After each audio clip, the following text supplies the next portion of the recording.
Hey guys, on this channel, we're going to be making step-by-step tutorials on how to craft things. Now, on today's episode, we're going to be making a longsword out of only wood and only a few resources. So, let's get right to it.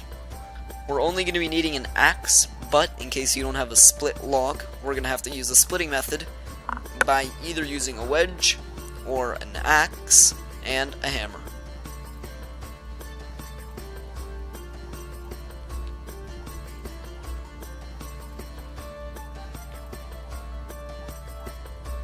So to find your piece of wood, go into your local forest if you don't have one, either a park or buy it from a store. Now go in a woody area and try to find a piece of wood that has fallen from a tree, or a tree that has fallen. Make sure the tree isn't green because it's going to be harder to cut, and make sure it's not rotting away and turned into mush. Now if you find a split piece of like this will do excellently. If you do not find a piece like this, you're going to have to use the splitting method. Now to use the splitting method, put your axe halfway where the logs is and hit your hammer against the axe. This should split the log in half or in a quarter to a desirable thickness you like.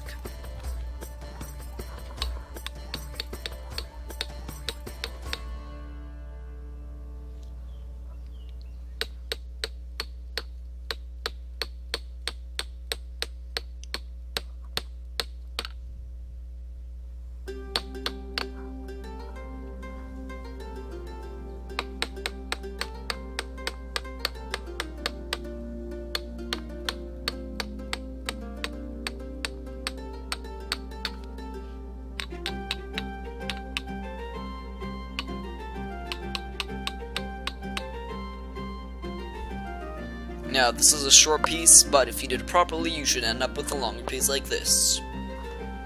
Now once you have it, make sure you also have a handle. Either cut off a piece from the large part for a handle, or cut off a separate piece. Test where your hands are supposed to go. Test the handle on it.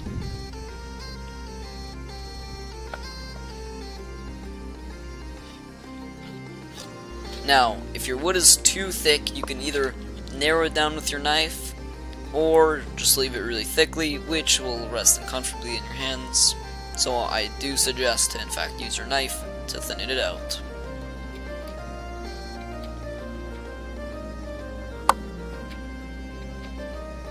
If it's also too thick, you can make it a bit thinner.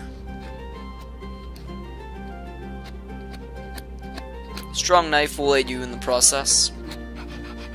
If you have a rasp, you can use it to smoothen the blade and the handle.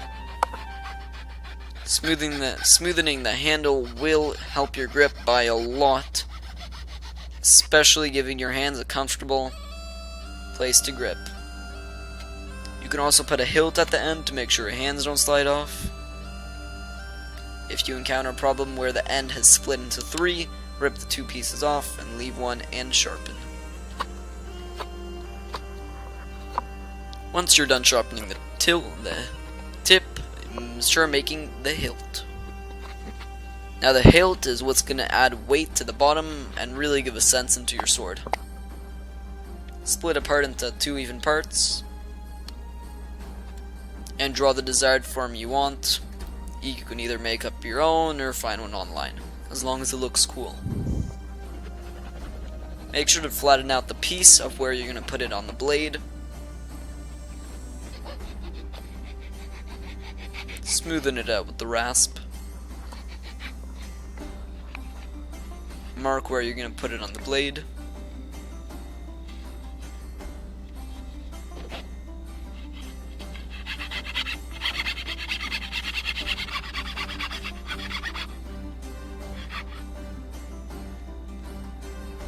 Now, if you don't have wood glue, you can use tree resin, but since I do have wood glue, it's a lot better to use wood glue instead, because it's going to be a lot more durable. So just get some on a piece of branch and put it where you're on your desired spot of gluing.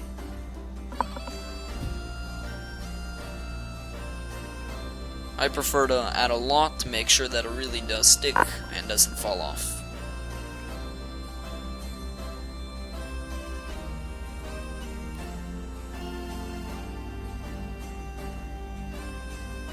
Once you're done, put it on the blade and hold it down for at least 30 seconds.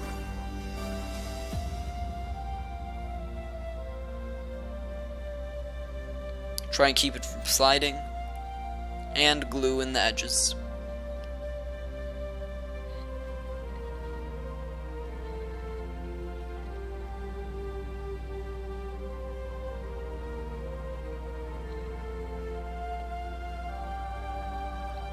You can put the blade on the other side as well.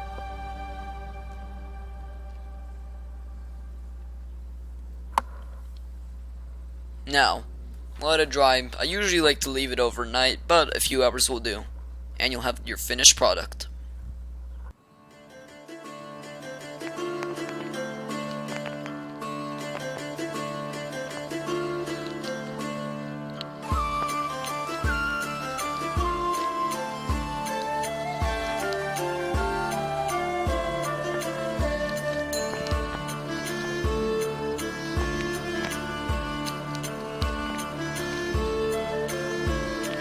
Here's a comparison to one of the longer swords that I made. They both have the same amount of grip, but one is a lot longer than the other one. I personally like the broadsword the more because of its more secure feel and because of its nicer looks. Thanks for watching. I'll see you guys later.